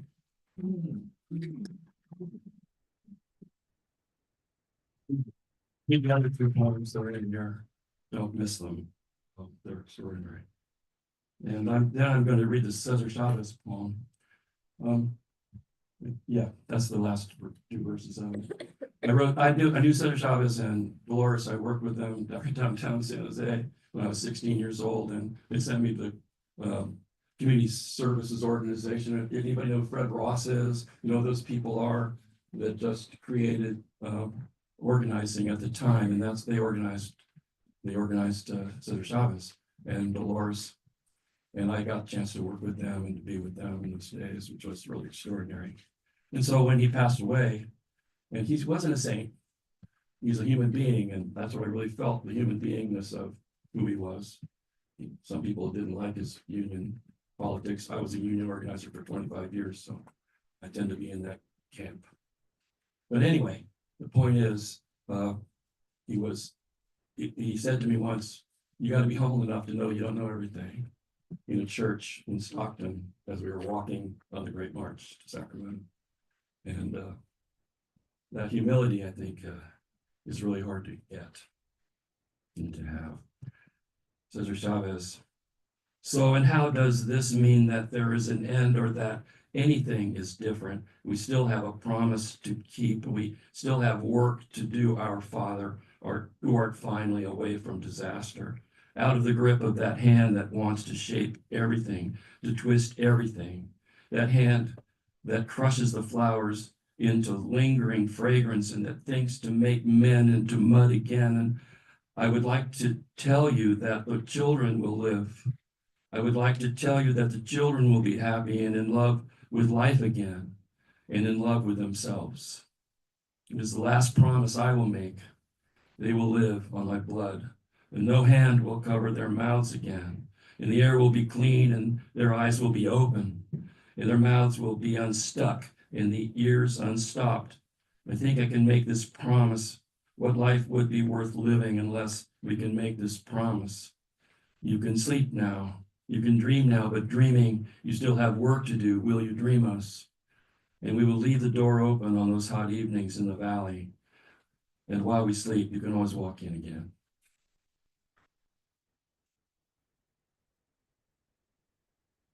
I heard some echoes of prison in the last verse, and I don't think there's anything better you can do than to go to a jail or prison or juvenile hall or any of those facilities and work with those people and learn from those people to tell you the truth, how to be a poet, how to be a human being. So thank you. That's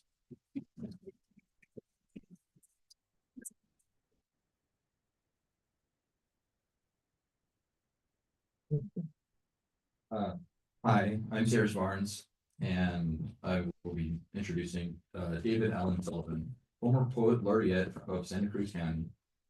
has received numerous awards for his many books of poetry, including Take Wing, Black Butterflies Over Baghdad, and the upcoming Seed Shell Ash about his time in China. David and his collaborator, Ignatius Valentine Aloysius, will read poems published here from their about to be launched new book, Salt Pruning. Please welcome David Allen Sullivan. And David, perhaps you could find introduce Ignatius, the collaborator who just flew in from Chicago. Thank you.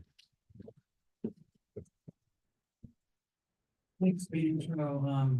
Congratulations, all of you who worked on this, and what it takes since I do a similar thing over the hill, my students. And thank you, Ken. Thanks everybody for reading. Yeah, our book is just getting launched this week, so Ignatius flew in, and we'll do some 3 readings over in Santa Cruz this weekend. This is a poem that was published in Red Wheelbarrow, but is also from our new book, Salt Pruning, just came out. And yeah, thinking about people that are suffering through these times, my students who are queer and trans or undocumented, the amount of fear they're feeling right now is extreme. This is a poem in the voice of Federico Garcia Lorca. And it's Canto Yando, and it starts with a quote from him.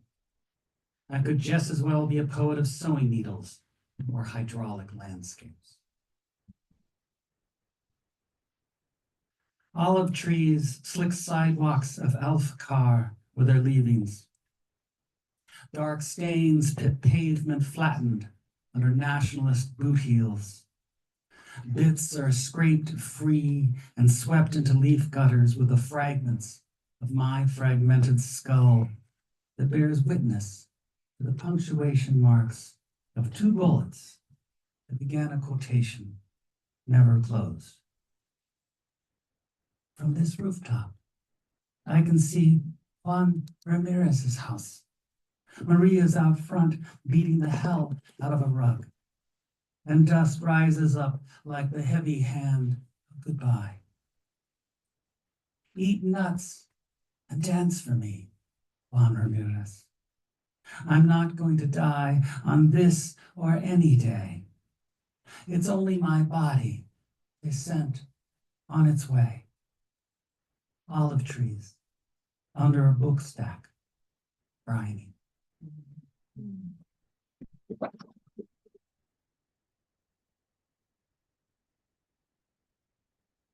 Just briefless, Ignatius invited me to a reading during COVID over Zoom, and about a month later said, hey, have you ever thought about writing with somebody?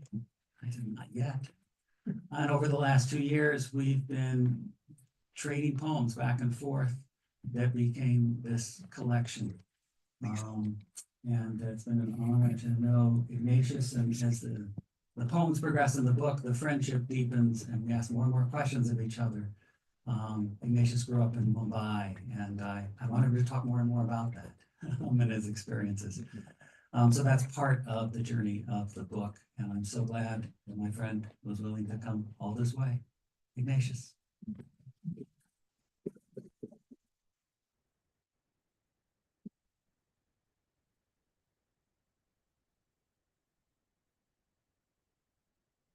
Thanks, David. Hello, everyone, and I just wanted to say, I too came on a highway today, driving from Chicago for the reading. Thanks, Ken, and thanks to the Red Wheelbarrow team for including me in this fantastic book. What an honor to be a part of it. I don't need to say anything else. I think David said everything I need to say. I'm just going to read 2 poems, page 113 and 110. The first one is Chickpea Love. I'll start light and end heavy. There's no shortage of miracles and pleasure that protein brings to bones sprung up on lagoons. Chickpeas see me through good and lean times at a nice price, when meat isn't an option anymore.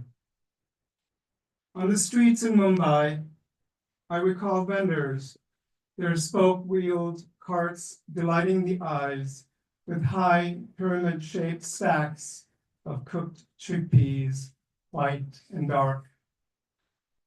They served up legumes with diced onions, tomatoes, hot green chilies, pinches of salt and red pepper, mango powder, cilantro, then a final squeeze of fresh lime, all of it tossed up with a spoon in a whipped up waffle cone made of cut up newspapers. It blows your mind, this act and slice of life of sellers telescoping on dusty streets. Chickpeas are love, a fine democratic lot.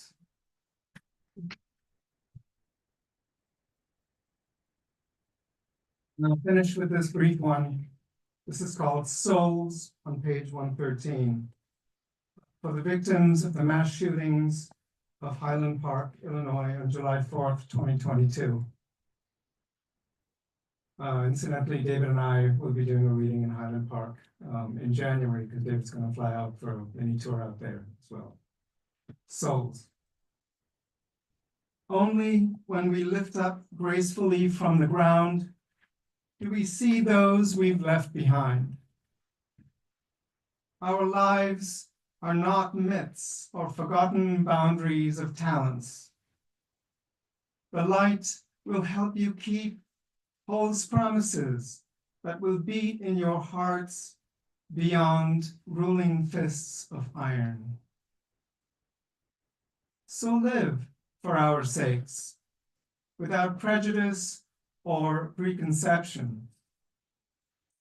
If broken wings struggle to fly, help them heal, forgive injustices, find independence. What you call freedoms are fresh flowers we place in your hands. Thank you.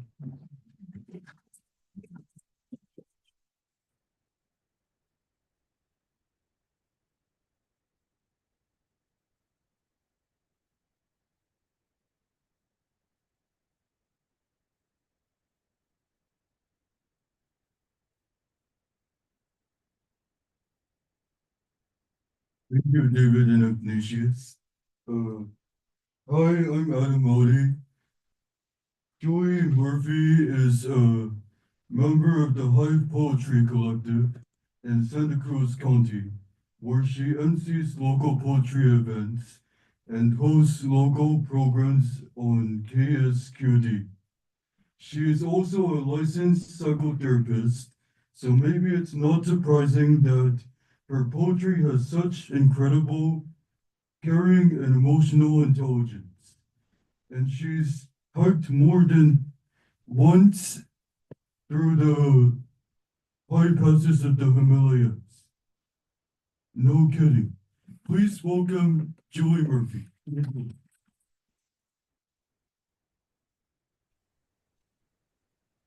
Thank you so much. Oh, I'm all blurry. Hold on. There you go. Thank you so much. It's true, I have walked hundreds of miles through the Himalayas.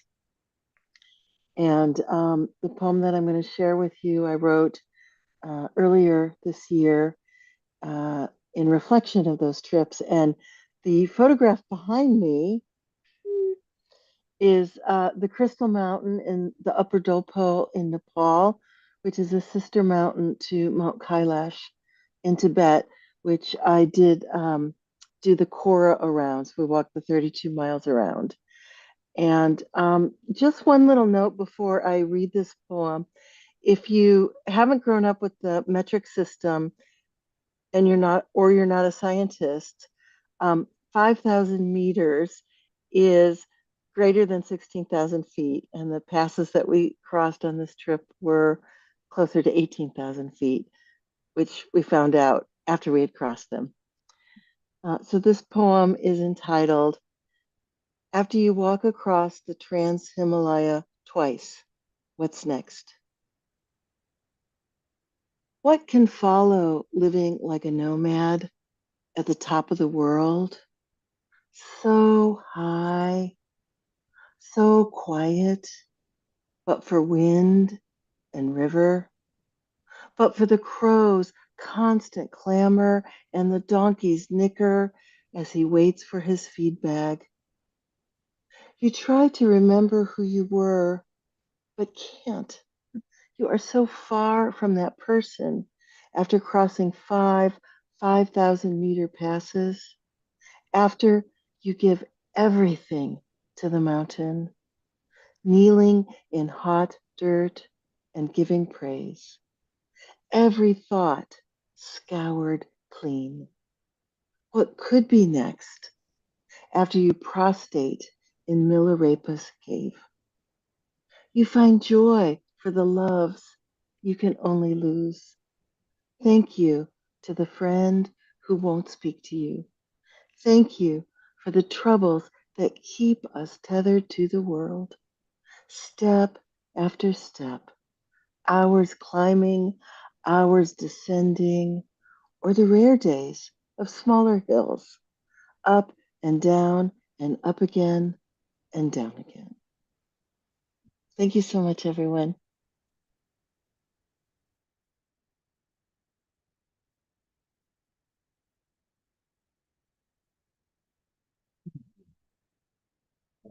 Alfonso Ortiz is the author of STEM, winner of the 2021 Idaho Prize, judged by Ilya Kaminsky. Lisa was a finalist for the Red Wheelbarrow Prize this year. She lives with her family in Santa Cruz County. Welcome, Lisa.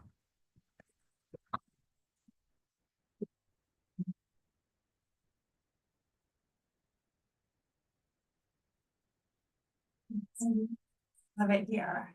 It's fun for me. Thanks to everything that's happened. How batteries work. Bewildering the silent chemistry inside. Electrons, ions, destabilized lithium. When we got bad news yesterday, my daughter wailed and pummeled the belly of a pillow. The rest of us circled the couch and watched the yellow tassels flinch. After that, we ate a silent lunch. Steaming bowl of vegetables and rice, electrons dripped across the table, cathode to anode. There's a Sufi saying that a life is made of 10,000 joys and 10,000 sorrows, tenderness and what's left after tenderness is gone. Across the terminus of our bodies, we feel it and attempt to even out. After lunch, we mended what we could, sending blue heart texts and tiny chicks in tiny broken eggs. We slept, wires running up the walls, dark insides. By morning, the fog was charged thick against the window panes. Someone woke up early and sliced fruit, lining bowls along the countertop, one set out for each of us.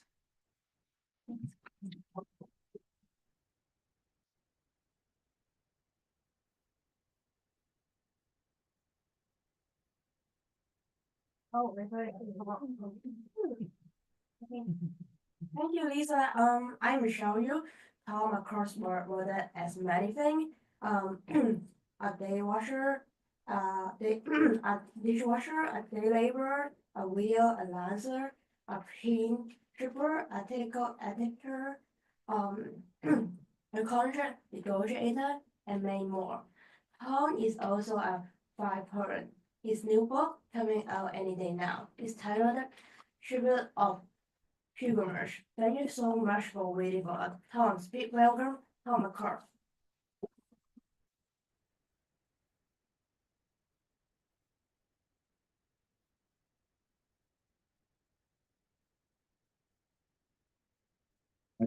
Thank you for the introduction. How's my makeup? Okay. This piece was conjured by a piece of errant mail and an obituary. Cost of commitment. We were married for 64 years, beginning with that ring he put on my finger. I promised to love, honor, and obey. For 60 of those years, Paul preached Indiana, the Philippines, Montana, North Dakota, South Dakota, and finally, North Carolina. So much prayer, always. The gospel, so many blessings. He left this world confident of his entry into the kingdom. Months passed before I was able to write to Jane, our middle daughter, shunned, disowned for so many years, denied a place at our table. He said she had turned her back on Christ by laying with another woman. Paul would not speak her name. I kept her under my tongue. He is gone, and she is blood of my blood. Today, the letter is marked, return to sender, address unknown. Thank you so much.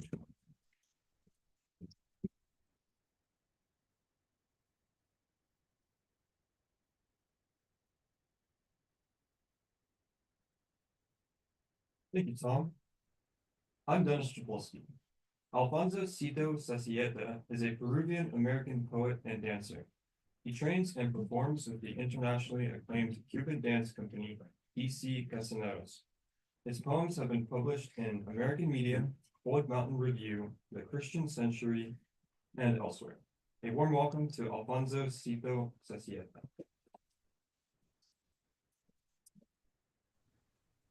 Thanks, Dennis. Greetings from the East Coast. It's almost midnight here, and just grateful to be with this many people this late at night to share a poem.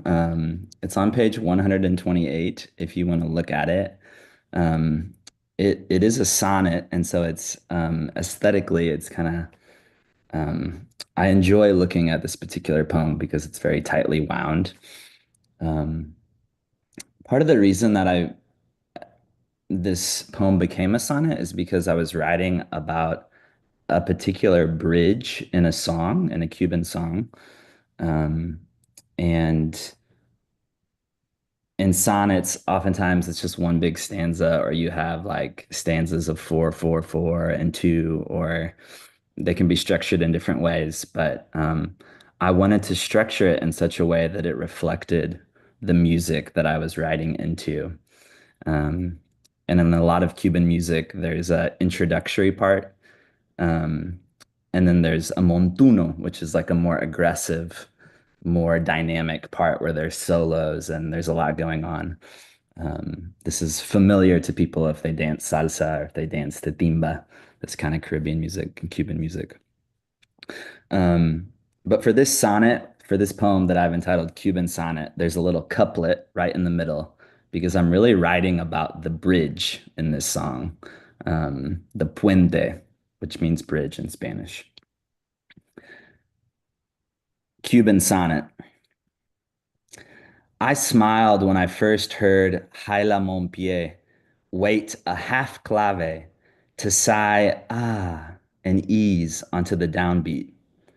I steered into grace in an interstate slog as traffic teased us with clever bloques and sudden breaks. Now I believe in the pause, that we please our partners once we have learned how to grind to a halt mid-song and own our own faults.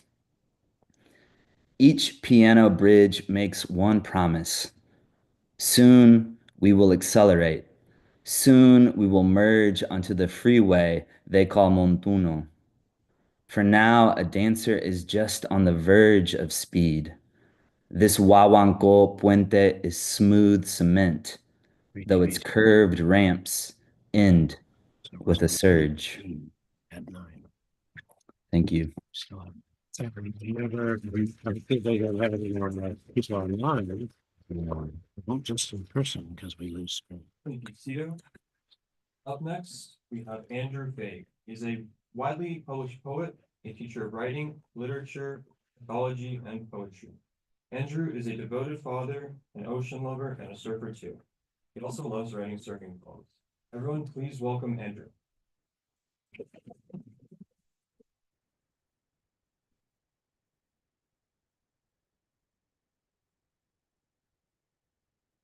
Thanks, this is amazing. Beautiful night, beautiful book, nice work. And I'm blown away by what I've been hearing tonight. This is belonging. Strings of stars have feelings we act out. And in those dark days, before any gift of sight, eyes closed, suckling milk, we reach for them, the feelings of stars. The first voices spin down, vibrating our eardrums. Our lips tremble with unspoken promises as we learn the words for thirst, hunger, our stomachs. Are they shy about feelings?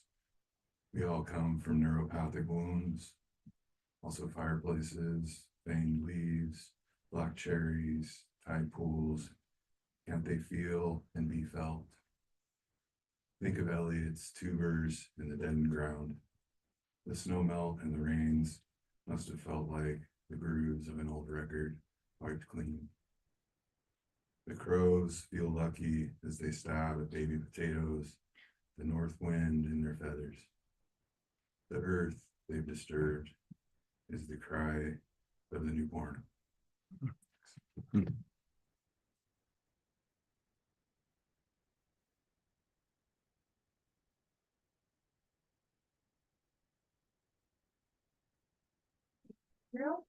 Hi, I'm Cynthia Cervantes. I'm introducing Claudia Melendez Salinas. She is a leading poet and journalist of the Central Coast. In 2017, she co-founded Voices Monterey Bay, a bilingual online news magazine for the Central Coast. Her poem Transitioning was the 2022 Red Wheelbarrow Poetry Prize first place winner. So please offer a warm welcome to Claudia Melendez Salinas.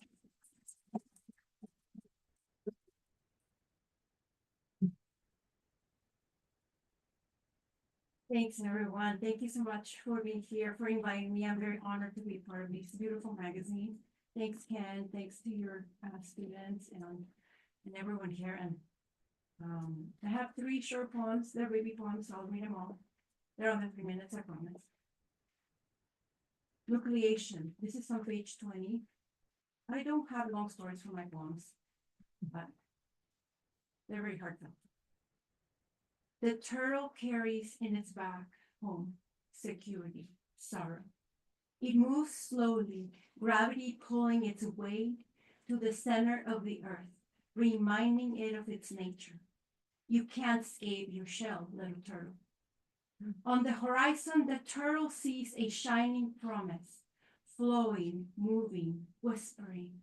A veil of turtles climbing one on top of another, making their way to the water's edge, ready to leap into a gentler reality. In the water, the turtle glides and flips and somersaults, floats, floats, floats, floats, her sisters rushing to the rescue if a current turns her belly up. In the water, the shell becomes boat, sling, promise, armor that needs no escaping. Radical acceptance. Let me take you to the doctor when you're sick. I'll pick you up from home and drive you to the hospital's entrance. On the way there, you can rattle on about how much it hurts to have your tonsils out, your appendix removed, be kicked to a pulp by your partner, the tiny deaths you've silently endured. Let me serve you in the most impossible way, holding my heart with one hand and clasping my mouth with the other. And the last one, barely there. The poets and artists go around the circle, sharing their struggles, ruminations, doubts about whether the creation process is worth it, whether there are enough logs to keep the fire going. The fire crackles a bit. rent, sucky bosses, family feuds, a decrepit government, the war industrial complex, thousands of children starving to death in their mother's arms. After consuming it all, is there any energy left to fan the flames? There has to be. The fire whispers.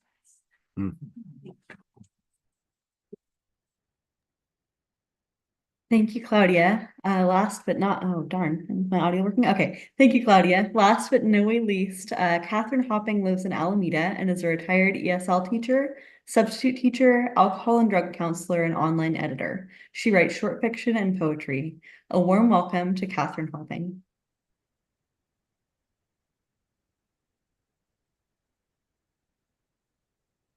Do we have Kathryn? Perfect. Honored to be here. Thank you so much. Thank you. So what comes before we fill our lives with all the people and all the objects and all the love and all the hates is an invitation.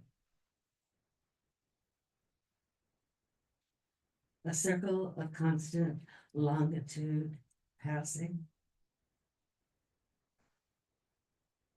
Enter now the cathedral of breath and bone, of name, body from dust to dust, woven earth, pull and cling of leaf to weighted branch and season turned seed, shimmer, light, rains refracted, sun above, well of moon shrouds, such radiant face, rare, blazing, ringed dark disk of us, luminous, threshold of wind, enter now.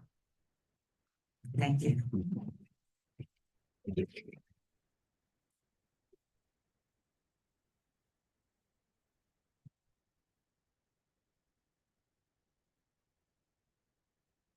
God, I want to just say like thank you to Enrique in the back right there who stayed just a little bit. He's off duty right now and he stayed late for us and he's going to shut down the tech right now. So thanks so much. Thanks to Poetry Center San Jose and Rob Pesich over there who programs this stuff like 12 months a year and partners with us and it's so great. Poetry Center San Jose and Work San Jose are both all volunteer. We have no paid staff. Like everybody here is just a volunteer. So go to pcsj.org, go to workssj.org. Think about a little donation if you can. We've got a little box and we've got our little QR code for Venmo over in the gallery. Like look us up there, okay? You know. But thanks so much for coming out. Thanks for everything. Thanks for Ken for putting this particular night together and staying. Yeah. Thank you. Just now, the screen goes blank. So thanks to Create TV for this space. It makes it really super affordable for us. Tonight is about $250 for this room. So it makes it about a $450 night for Works. I'm not sure how much for PCSJ. So if you can kick in for that sort of stuff, that's kind of what we do. We're just a really scrappy, totally grassroots nonprofit, and this is what we put together, and this is what so many people in San Jose, individuals donate for to do. It's just fantastic. It's an honor for me to work with the organization. Stephen, oh my God, thanks for him being so patient with everybody. Thank you. Thank you. Stephen. Awesome.